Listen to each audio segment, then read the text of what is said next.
कभी सोचा है कि क्यों हर साल शरद ऋतु में पूरे देश भर में नवरात्रि मनाई जाती है? आखिर इसके पीछे क्या कारण है और किसने इसकी शुरुआत की?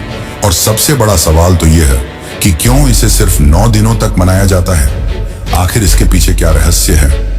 हर साल भारत में सितंबर अक्टूबर के महीने में शारदीय नवरात्रि मनाई जाती है, लेकिन ज्यादातर लोगों को यह पता ही नहीं होता कि आखिर हम नवरात्रि क्यों मनाते हैं। हर साल 9 दिनों तक चलने वाली यह नवरात्रि माँ दुर्गा और उनके 9 रूपों को समर्पित है। पर आखिर कौन कौन से हैं यह 9 रूप और क्यों इनकी पूजा की जाती है? हर साल लाखों भक्त अपनी मनोकामना की पूर्ति के लिए माता से प्रार्थना करते हैं और उपवास भी रखते हैं। पर आपने सोचा है कि उपवास क्यों रखा जाता और क्यों नवरात्रि का यह समय सबसे पवित्र माना जाता है? और आपने यह भी देखा होगा कि नवरात्रि में मंदिरों और दुर्गा पंडालों में ज्वार बोया जाता है। पर क्या आपने कभी सोचा है ऐसा क्यों? आपने नवरात्रि में भजन कीर्तन तो किए होंगे और साथ ही गरबा डांडिया भी देखा होगा, पर क्या आपने सोचा है कि क्यों हम सिर्फ नवरात्रि पर ही गरबा डांडिया करते हैं? आखिर इसका क्या महत्व है? नवरात्रि सिर्फ एक त्योहार नहीं, बल्कि रहस्यों का वो खजाना है जिसके बारे में ज्यादातर हिंदू नहीं जानते। तो आज की इस डॉक्यूमेंट्री में हम उतरेंगे नवरात्रि के इतिहास, इसकी पौराणिक कथाओं, वैज्ञानिक रहस्यों और आध्यात्मिक आयामों की गहराई में हम खोजेंगे कि आखिर इस एक पर्व में ऐसा क्या है जो हजारों सालों से करोड़ों लोगों की आस्था, ऊर्जा और जीवन का केंद्र बना हुआ है। तो तैयार हो जाइए, क्योंकि जो आप नवरात्रि के बारे में अब तक जानते आए हैं उसके पार भी एक अनकहा संसार है, जिसे हम आज एक एक परत खोलकर उजागर करेंगे। लेकिन उससे पहले अगर आपको वीडियो अच्छी लग रही है तो इसे एक लाइक जरूर करें और कमेंट में लिखे जय माता दी। नमः सद्गुण देवाय त्रिपुरान्तकाय नमो नमः भवभयहर करुणाकराय अनन्ताय नमो नमः। नवरात्रि यह शब्द 2 भागों से मिलकर बना है। नव यानी 9 और रात्रि यानी रातें, यानी ऐसी 9 रात्रियां जो केवल पूजा या उत्सव के लिए नहीं, बल्कि आत्मिक साधना और ऊर्जा संचय के लिए मानी जाती हैं। इन 9 दिनों को देवी शक्ति के 9 रूपों की उपासना का काल कहा गया है। सबसे पहला उल्लेख हमें मार्कंडेय पुराण के देवी महात्म्य खंड में मिलता है, जहां देवताओं द्वारा महिषासुर के अत्याचार से बचने के लिए मां दुर्गा को आह्वान करने और फिर 9 दिन तक चले महासंग्राम का वर्णन है। इसी कथा ने नवरात्रि की नींव रखी। इसके अलावा कालिका पुराण, स्कंद पुराण और देवी भागवत पुराण जैसे ग्रंथों में भी नवरात्रि व्रत और दुर्गा पूजा का वर्णन है। वेदों में यद्यपि नवरात्रि शब्द सीधे नहीं आता, पर ऋग्वेद और यजुर्वेद में शक्ति और उमा की स्तुति मिलती है, जो इस परंपरा की दार्शनिक जड़ें दर्शाती हैं। समय के साथ यह साधना उत्सव का रूप लेने लगी। वैदिक काल में नवरात्रि मुख्यतः यज्ञों और ऋतु परिवर्तन से जुड़ी तपस्या थी, जहां ऋषि मुनि शरद और वसंत के संधिकाल में आत्मशुद्धि हेतु उपवास रखते थे। गुप्त काल यानी कि लगभग 4वीं से 6वीं सदी ईस्वी तक आते आते शक्ति उपासना जन सामान्य में फैलने लगी और दुर्गा पूजा सामाजिक त्योहार बनने लगी।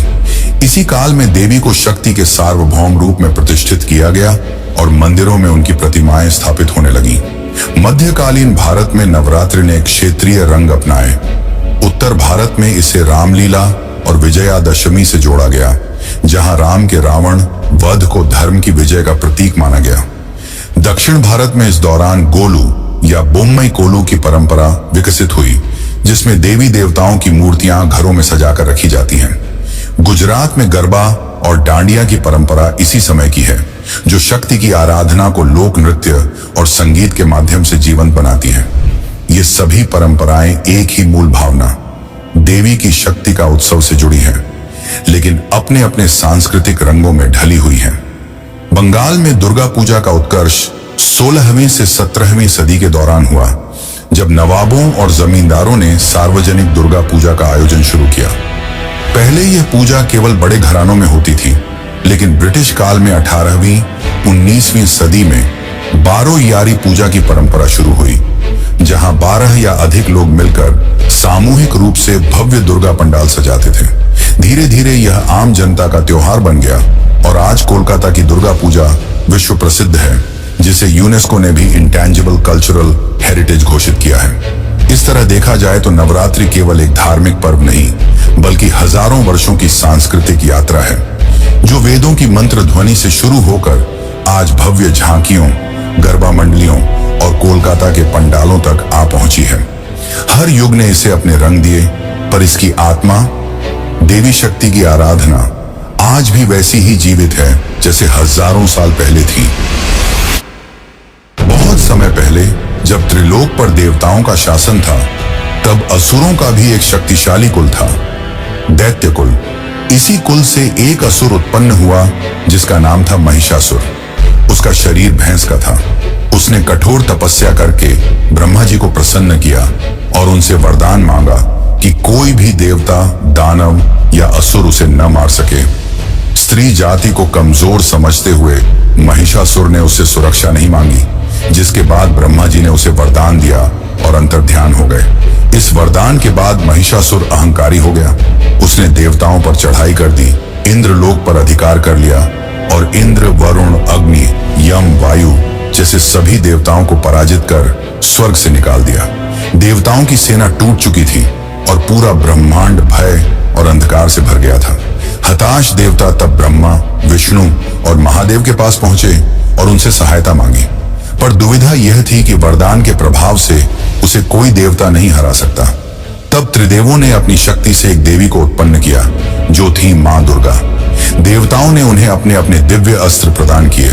विष्णु ने सुदर्शन चक्र, शिव ने त्रिशूल, वरुण ने शंख, अग्नि ने भाला, इंद्र ने वज्र, वायु ने धनुष बाण, यम ने दंड और हिमालय ने उनका वाहन सिंह भेंट किया। देवी दुर्गा 10 भुजाओं में 10 दिव्य अस्त्र धारण किए सिंह पर आरूढ़ होकर महिषासुर की सेना की ओर प्रस्थान कर गई।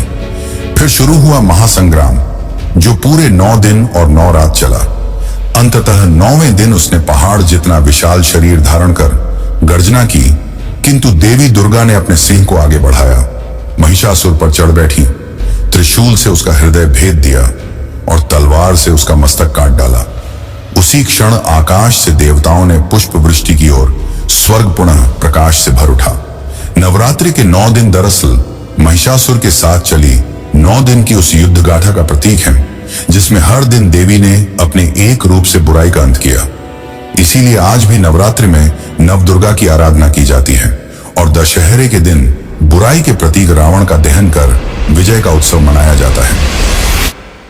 जब देवी दुर्गा महिषासुर का वध करने के लिए प्रकट हुई थी, तब उन्होंने एक ही रूप में नहीं, बल्कि अपने 9 रूपों में धीरे धीरे प्रकट होकर उस युद्ध में विजय पाई थी। यही कारण है कि नवरात्रि को 9 रात्रियों का पर्व कहा जाता है, जिसमें हर दिन देवी के एक विशेष स्वरूप की पूजा होती है। इन 9 रूपों को सामूहिक रूप से नवदुर्गा कहा जाता है और हर रूप के साथ एक विशिष्ट कथा, प्रतीक और आशीर्वाद जुड़ा हुआ है। पहले दिन शैलपुत्री, पर्वतराज हिमालय की पुत्री, जो शक्ति की जड़ और स्थिरता का प्रतीक है। वे बैल पर सवार होती हैं और हाथ में त्रिशूल धारण करती हैं। दूसरे दिन ब्रह्मचारिणी, तपस्विनी रूप, जिन्होंने भगवान शिव को पाने हेतु कठोर तपस्या की थी। ये आत्म संयम और साधना की शक्ति देती है। तीसरे दिन चंद्रघंटा, इनके मस्तक पर अर्धचंद्र होता है और ये सिंह पर सवार रहती हैं।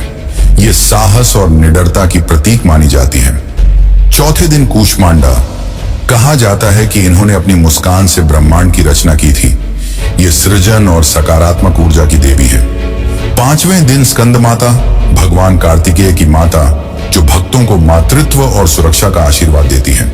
6ठे दिन कात्यायनी, महिषासुर वधिनी रूप, जो बल, क्रोध और न्याय की देवी है। 7वें दिन कालरात्रि, अंधकार का नाश करने वाली भयंकर रूप, जो राक्षसों का संहार करती है और भय से मुक्ति देती है।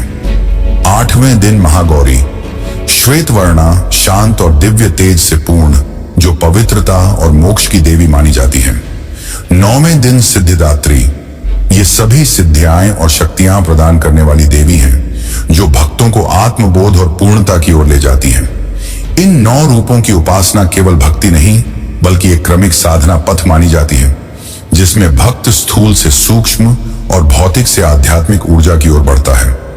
नवरात्रि के 9 दिन और 9 देवी केवल एक संयोग नहीं है, ये नव ग्रहों, नव शक्तियों और नव ऊर्जा चक्रों का भी प्रतीक माने जाते हैं। शास्त्रों के अनुसार प्रत्येक दिन की देवी एक विशेष ग्रह ऊर्जा से जुड़ी होती है, जो भक्त के भीतर सुप्त शक्तियों को जागृत करती है। इसलिए कहा जाता है कि यदि कोई भक्त पूरे 9 दिन एकाग्र होकर साधना करे तो उसका मन, प्राण और चेतना संतुलित होकर देवी शक्ति से जुड़ जाते हैं। यही कारण है कि इन 9 दिनों में व्रत, ध्यान, जप और साधना को अत्यंत फलदायी माना गया है। यही वजह है कि नवरात्रि को केवल पूजा का पर्व नहीं बल्कि 9 दिन की आंतरिक साधना यात्रा कहा गया है, जहां हर दिन भक्त अपने भीतर एक नया द्वार खोलता है।